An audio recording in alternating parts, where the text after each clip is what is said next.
ઘરે આપણે ગમે તેવું કરીએ ને તો પણ ફરસાણવાળાની દુકાન જેવી ફૂલીને દડા જેવી અને લાંબો સમય સુધી ક્રિસ્પી તો કચોરી બનતી જ નથી. તો હું આજે તમને એવી ફરસાણવાળાની 1 થી 2 ટિપ્સ આપીશ ને કે આ મગની દાળની કચોરી તમે લાંબો સમય સુધી રાખશો ને તો પણ એકદમ ક્રિસ્પી રહેશે.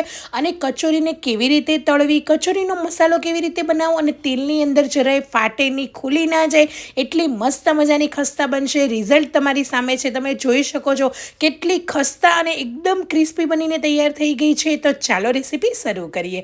તો મગદાળની કચોરી બનાવવા માટે અહીંયા પહેલાં તો મેંદો લીધેલો છે. હું અહીંયા એકલા મેંદામાંથી જ બનાવું છું કેમ કે પરફેક્ટ આપણને રિઝલ્ટ મળશે. તમે અડધો ઘઉં અડધો મેંદો પણ લઈ શકો છો.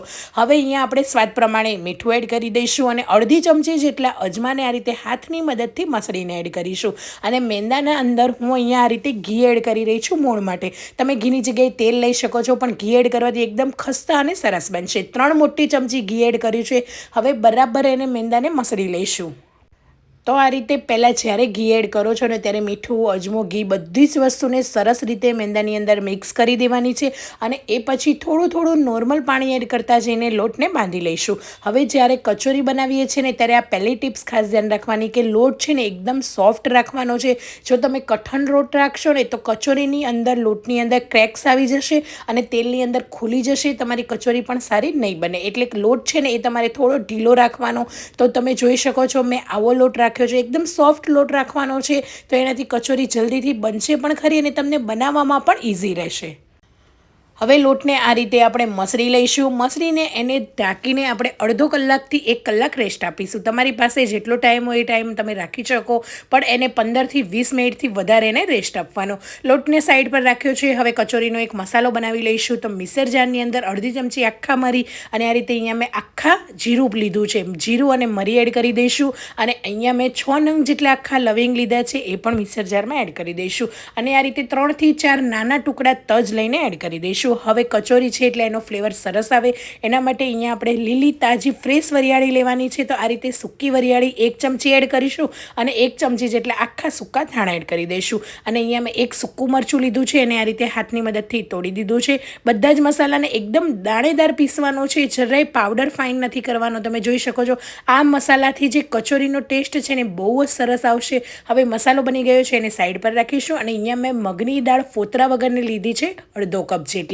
તમે જે ગ્રીન મગની દાળ આવે છે લીલી ફોતરાવાળી એ પણ લઈ શકો છો પણ એને તમારે થોડી વહેલા પલાળીને એના બધા જ ફોતરા કાઢી દેવાના છે. અને જો તમારે કોઈ પણ માથાકૂટ ના કરવી હોય ને તો મારા જેમ આ રીતે ફોતરા વગરની દાળ લઈ લેવાની. અહીંયા મેં અડધો કપ દાળ લીધી છે અને અડધો કપ દાળને અહીંયા મેં 4 કલાક માટે પલાળી દીધી હતી.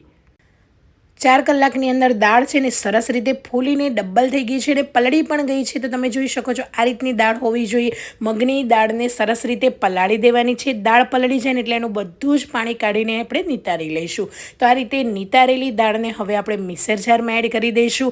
તો બધી જ દાળને અહીંયા મેં આ રીતે એડ કરી દીધી છે. પાણી જરાય એનું નથી એડ કરવાનું. પાણી કાઢીને જ આપણે દાળને એડ કરવાનું છે. અને પલ્સના મોડ પર ફક્ત એક જ વાર ગ્રાઇન્ડ કરવાની છે કે મિક્સરમાં એક જ વખત તમે આ રીતે ગ્રાઇન્ડ કરશો ને એટલે ક્યાંક એના આખા દાણા પણ રહેશે અને દાળ ક્યાંક થોડી પીસાઈ પણ ગઈ છે.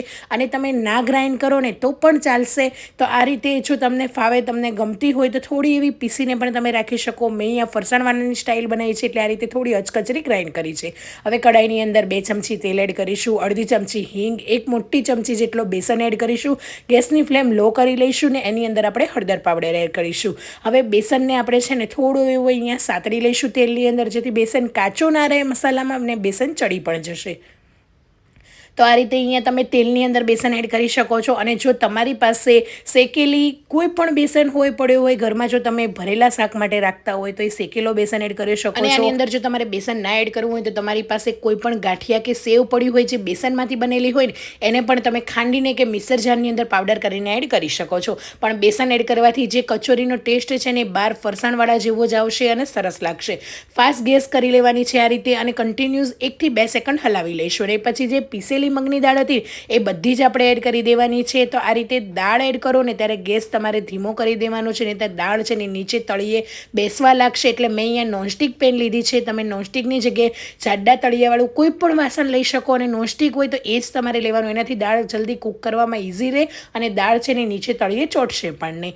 બધી વસ્તુ મિક્સ કરીને સ્વાદ પ્રમાણે મીઠું એડ કરી દેવાનું છે. હવે દાળ તમે જોઈ શકો છો આપણે મિક્સ કરીએ છીએ ને એટલે અત્યારે એકદમ આમ ભેગી થઈ જાય છે, લોટ જેવી થઈ જાય છે. દાળ જ્યાં સુધી છૂટી ના થાય ને ત્યાં સુધી આપણે કૂક કરવાનું છે. આ કચોરીમાં આ સ્ટેપ ખાસ ધ્યાન રાખવાનું છે. એને પહેલાં ઢાંકીને 5 થી 6 મિનિટ સુધી રહેવા દઈશું. વચ્ચે વચ્ચે 2 થી 2 વખત હલાવતા રહીશું અને તમે જોઈ શકો છો દાળ સરસ રીતે 8 થી 10 મિનિટની અંદર આ રીતના છૂટી થઈ જશે અને બધી દાળ કૂક પણ થઈ જશે. તો મિશ્રણ આપણે સરસ રીતે છૂટું થઈ ગયું છે. હવે એની અંદર ચટપટા મસાલા કરી લઈશું. તો આપણે જે ગ્રાઇન્ડ કરેલો મસાલો હતો ને એ પહેલાં બધો જ એડ કરી દઈશું. એની અંદર ઝીણા ઝીણા ચોપ કરેલા મીઠા લીમડાના પાન એડ કરીશું અને તીખાશ પ્રમાણે અહીંયા 1 મોટી ચમચી જેટલું લાલ મરચું પાવડર એડ કરીશું. અડધી ચમચી જેટલો અહીંયા આપણે ગરમ મસાલો એડ કરી દઈશું અને અહીંયા કચોરીનો ટેસ્ટ ખાટો મીઠો આવે ને એટલા માટે 1 મોટી ચમચી જેટલી ખાંડ એડ કરીશું. આની અંદર તમે દળેલી ખાંડ પણ લઈ શકો છો અને અહીંયા મેં 1.5 ચમચી જેટલો આમચૂર પાવડર લીધો છે, એ પણ આપણે એડ કરી દઈશું. બહાર લીંબુના ફૂલ પણ એડ કરતા હોય છે અને ઘણા ફરસાણવાળા આમચૂર પાવડર પણ એડ કરતા હોય છે, પણ આપણે લીંબુના ફૂલને સ્કીપ કરતા આ રીતે જો આમચૂર પાવડર હોય ને તો એ તમે પણ જરૂરથી એડ કરજો. અને 1 મુઠ્ઠી જેટલી કસૂરી મેથીને હાથની મદદથી મસળીને એડ કરી લઈશું. મસાલાને બરાબર મિક્સ કરી લઈશું. તો મસાલો આવો ડ્રાય હોવો જોઈએ, જરાય ભીનો ના હોવો જોઈએ. હવે તમે આ કચોરી જ્યારે બનાવો છો ને ત્યારે મસાલાને તમે સ્ટોર કરીને ફ્રીજની અંદર 1 મહિનો સુધી રાખી શકો છો. જો તમારે મસાલો વધારે બની ગયો હોય ને તે પછી તમે આના સમોસા બનાવી શકો કે આના કોઈ પણ પડવાળા લચ્છા પરાઠા પણ તમે બનાવીને એન્જોય કરી શકો. મસાલો તૈયાર છે. હવે એને ઠંડો કરવા રહેવા દઈશું. લોટને આપણે ચેક કરી લઈશું. મસળીને એકદમ નાની નાની સાઇઝના બોલ્સ તૈયાર કરી લઈશું. હું અહીંયા મિની કચોરી બનાવી રહી છું એટલે આ રીતે મેં અહીંયા નાની સાઇઝ લીધા છે અને વિડીયોમાં કેમ હું બતાવું છું એ રીતે વચ્ચે આ રીતે કચોરીની જગ્યા કરી લઈશું થોડી અને સ્ટફિંગ ભરી લઈશું. સ્ટફિંગ વધારે નથી ભરવાનું, અડધી ચમચી જ ભરવાનું છે. અને ઉપરની કિનારી આ રીતે બધી જ ફોલ્ડ કરતા જઈશું ને એક્સ્ટ્રા જે લોટ છે ને એ આ રીતે ટ્વિસ્ટ કરીને કાઢી લઈશું. અને વચ્ચે આ રીતે આપણે થોડું એવું પ્રેસ કરી લઈશું જેનાથી છે ને વચ્ચે કચોરી ફાટશે નહીં, તૂટશે નહીં અને ફૂલશે એકદમ સરસ મજાની. તો બસ આ રીતની બધી જ કચોરી આપણે તૈયાર કરી દઈશું.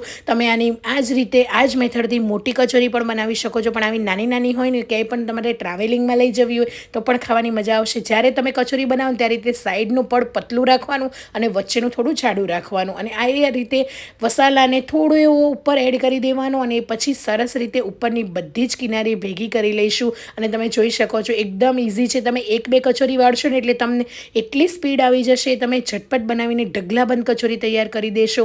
તો તમે પણ જરૂરથી જો આ રીતે ક્યારેય ના બનાવી હોય ને તો બહાર તો આપણે બહુ જ કચોરી ખાતા હોઈએ છીએ, ઘરની બનાવીને તમારા બાળકોને ઘરે બનાવીને આપો તો એટલી સરસ પણ લાગશે અને બનશે પણ ખૂબ જ સરસ. તો હવે આપણે અહીંયા શરૂઆતમાં ગેસની ફ્લેમ હાઈ મેં રાખી છે. તેલ અહીંયા જરાય ગરમ નથી કર્યું, તમે જોઈ શકો છો.